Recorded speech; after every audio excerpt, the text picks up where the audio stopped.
Take up ఇవన్నీ దేనిల కోసం చేశారు అధ్యక్ష? మళ్ళీ కూడాను రోడ్ల కోసం చేసిన ప్రాజెక్టులు ఉన్నాయి, ఇరిగేషన్ కోసం చేసినవి ఉన్నాయి, అర్బన్ డెవలప్మెంట్కు ఉన్నాయి, ఇండస్ట్రీస్కు ఉన్నాయి, అగ్రికల్చర్కు ఉంది, విద్యకు ఉంది, వైద్య రంగంలో కోసం చేసినటువంటి ఈ ప్రాజెక్టులు 27,000 కోట్లు సద్వినియోగం చేసుకోవచ్చు కదా అధ్యక్ష? ఉపయోగించి వాళ్ళకు ఉన్నటువంటి సమయాన్ని దానికోసం కేటాయించవచ్చు కదా అధ్యక్ష? నిలిపేశారు అధ్యక్ష. దాంతో ప్రాజెక్టులన్నీ ఆగిపోతే ఇవాళ చంద్రబాబు నాయుడు గారు మళ్ళీ వాటన్నింటితోనూ నెగోషియేషన్ స్టార్ట్ చేయించాడు అధ్యక్ష. ప్రతి ఒక్క బ్యాంకుతోనూ ప్రతి ఒక్క సంస్థతోనూ కూడా రీనెగోషియేషన్ స్టార్ట్ అయింది అధ్యక్ష.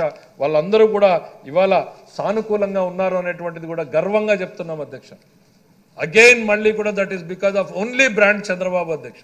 ఈ రాష్ట్రం వైపు చూడడానికి రావడానికి ఇష్టపడినటువంటి సంస్థలన్నీ కూడా తిరిగి ఇవాళ మళ్ళీ కూడా ఎస్ మేము మళ్ళీ రివైవ్ చేస్తామంటున్నారు అంటే కేంద్రం నాయకత్వం మీద ఉన్నటువంటి నమ్మకం అనేటువంటిది నేను ఈ సందర్భంగా చెప్తా ఉన్నా అధ్యక్ష. ఎక్కువ వడ్డీలు అయిపోయినాయి, బ్యాంకులతో రీనెగోషియేషన్ స్టార్టింగ్ అయిపోయింది, శాసకీయ అయిపోయింది, ఎక్స్టర్నల్ ఎయిడెడ్ ప్రాజెక్టులు అయిపోయినాయి. ఇక కేంద్రం నుంచి రెగ్యులర్గా వచ్చేటువంటి పథకాలు అధ్యక్ష అనేక పథకాలు ఉన్నాయి అధ్యక్ష. దాదాపు 150 పథకాలు ఉంటే కీలకంగా మనం ఒక 100 పథకాలని చేస్తూ ఉంటే అధ్యక్ష 95 కేంద్ర ప్రభుత్వ పథకాలను ఆపేశారు అధ్యక్ష. 1 కాదు 2 కాదు అధ్యక్ష, 95. మొన్నటిదాకా 94 అనుకున్నాం, ఇంకోటి కూడా ఆపేశారు అధ్యక్ష. వీటిల్లో 60-40 అధ్యక్ష. 60% కేంద్రం ఇస్తే 40% మనం ఇవ్వాలి అధ్యక్ష. 95 పథకాలను ఆపేశారు అధ్యక్ష. రైతులకు ఉపయోగపడేటువంటివి, జల్ జీవన్ మిషన్ ఇట్లాంటి పథకాలన్నింటినీ కూడా ఆపేస్తే అధ్యక్ష మేము వచ్చిన రోజున పరిస్థితి ఏంది అధ్యక్ష?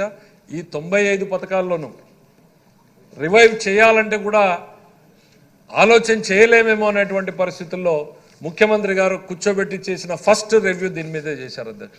వీ హ్యావ్ టు రివైవ్, ఇక్కడి నుంచే మొదలు పెట్టండి, ఈ రకంగా ముందుకెళ్ళండి అనేటువంటి మార్గదర్శకంతో మొదలు పెట్టాం అధ్యక్ష. ఇవాళ గర్వంగా చెప్తున్నాం అధ్యక్ష, దాదాపు 77 పథకాలని పునరుద్ధరించాం అధ్యక్ష. ఈ 77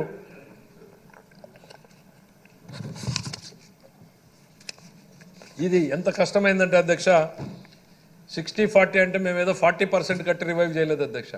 ఆ వచ్చినటువంటి 60% నిధుల్ని వాళ్ళు వాడేశారు, కట్టాల్సినటువంటి 40% కట్టలేదు. అంటే ఇవాళ ఒక పథకాన్ని రివైవ్ చేయాలి అని అంటే ఆ 60 పైసలు కట్టాలి, మనం పెట్టాల్సిన 40 పైసలు పెట్టాలి, అప్పుడు మాత్రమే ఆ పథకం తిరిగి ప్రారంభమవుతుంది అధ్యక్ష.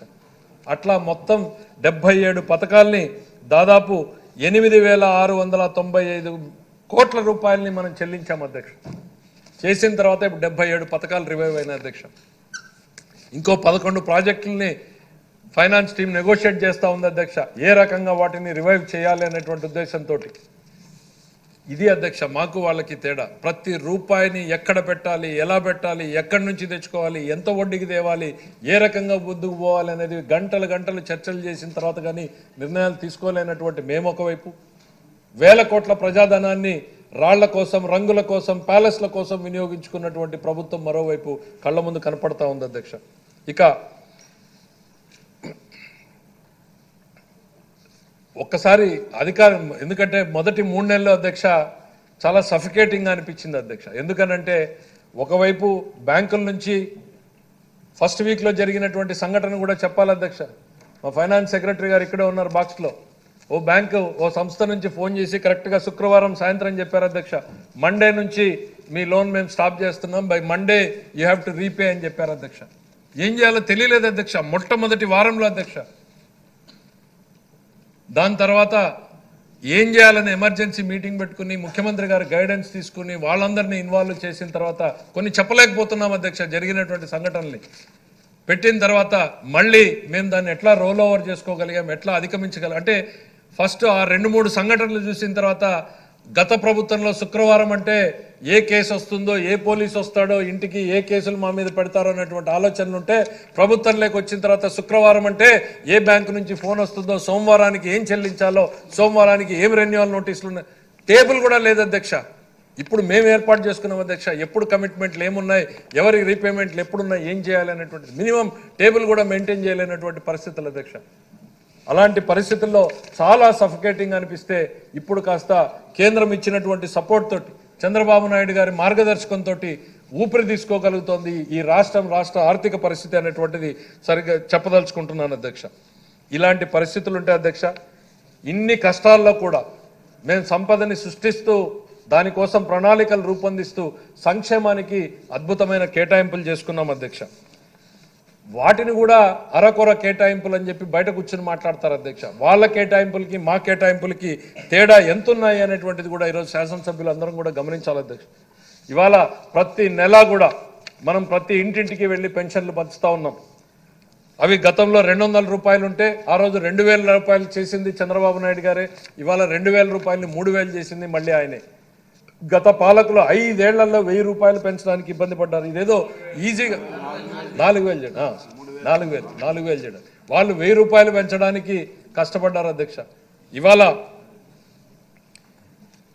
63.36 లక్షల మందికి అధ్యక్ష ప్రతి నెల పెన్షన్ల అధ్యక్ష. ఏటా 32,520 కోట్ల రూపాయలను ఖర్చు పెడుతున్నాం అధ్యక్ష. భారతదేశంలో హైయెస్ట్ అధ్యక్ష. ఇది ఆన్ రికార్డ్ నేను చెప్పదలుచుకున్నా అధ్యక్ష. భారతదేశంలో అత్యంత ఎక్కువ ఇస్తున్నటువంటిది మన రాష్ట్రమే, అత్యంత ఎక్కువ మందికి ఇస్తున్నటువంటిది కూడా మన రాష్ట్రమే అనేటువంటిది నేను చెప్పదలుచుకున్నా అధ్యక్ష. యూపీ అధ్యక్ష 20 కోట్ల జనాభా అధ్యక్ష. వాళ్ళు ఇచ్చేటువంటిది 500 రూపాయలు. వాళ్ళ బడ్జెట్ అంతా కూడా లెస్ దాన్ 2000 కోట్లు 3000 కోట్ల లేక వచ్చినటువంటి పరిస్థితి అధ్యక్ష. మన తర్వాత ఒక్క హర్యానా ఉంది అధ్యక్ష, 2500 రూపాయలు ఇస్తున్నారు. వాళ్ళు చాలా తక్కువ మందికి ఇస్తున్నారు అధ్యక్ష. దేశం మొత్తం మీద కూడా ఏ రాష్ట్రం తీసుకున్నా 2000 పైన ఉన్నటువంటి రాష్ట్రాలు 2-3 ఉన్నాయి అధ్యక్ష. మిగిలినవి 1600లో ఒక 3-4 రాష్ట్రాలు ఉన్నాయి. మిగిలిన వాళ్ళు అందరూ కూడా 500 రూపాయలే ఇస్తున్నారు. సంఖ్య అసలు మనకు వాళ్లకు పోలిక లేదు అధ్యక్ష. ఇది చాలా బరువుతో కూడుకున్న పని, కానీ బాధ్యతతో ప్రేమతో చేస్తున్నటువంటి పని అధ్యక్ష. మా ముఖ్యమంత్రి గారు ఇదేదో ఆర్థిక వెసులుబాటు కింద ఆయన చూడడం లేదు అధ్యక్ష. ఇది ఈ రాష్ట్రానికి పెద్ద కొడుకుగా ఆయన బాధ్యతగా ఈరోజు ఫస్ట్ ప్రయారిటీ దాన్ని టేకప్ చేస్తున్నాడు అనేటువంటి చెప్తా ఉన్నాం అధ్యక్ష. మా అందరికీ ఉన్న స్టాండింగ్ ఇన్స్ట్రక్షన్ ఎట్టి పరిస్థితుల్లో 1వ తారీఖున వాటిని స్టార్ట్ చేయాలి అనేటువంటిది ఆయన ఇచ్చినటువంటి ఇన్స్ట్రక్షన్ అధ్యక్ష. మనకు